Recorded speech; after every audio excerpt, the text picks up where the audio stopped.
দেশের নামের আগে কি দা হয়?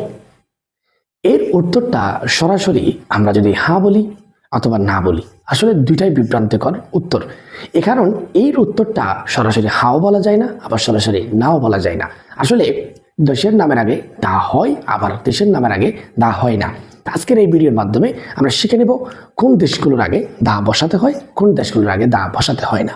চলুন আমরা এই উত্তরটা দেওয়ার জন্য আমরা 3 ভাগে ভাগ করে নেব। প্রথম ভাগে আসি।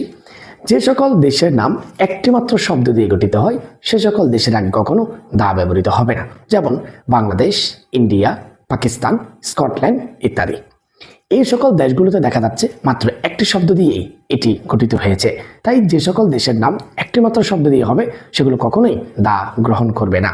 এরপরে যে সকল দেশের আগে দা ব্যবহৃত হয় সেগুলো হচ্ছে যে সকল দেশের সংক্ষিপ্ত নাম রয়েছে এবং সেই সাথে তাদের পূর্ণরূপ রয়েছে সে সকল দেশের আগে অবশ্যই দা ব্যবহার করা হবে, যেমন the USA, the UK, the UAE.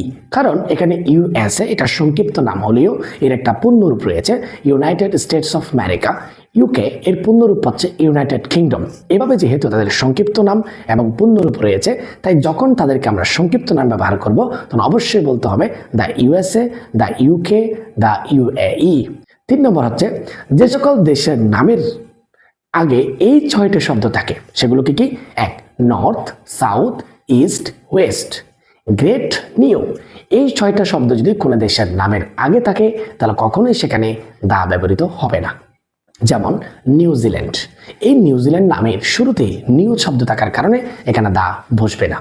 Great Britain, great ব্রিটেনের শুরুতে একটা গ্রেট থাকার কারণে এখানে দা বসবে না।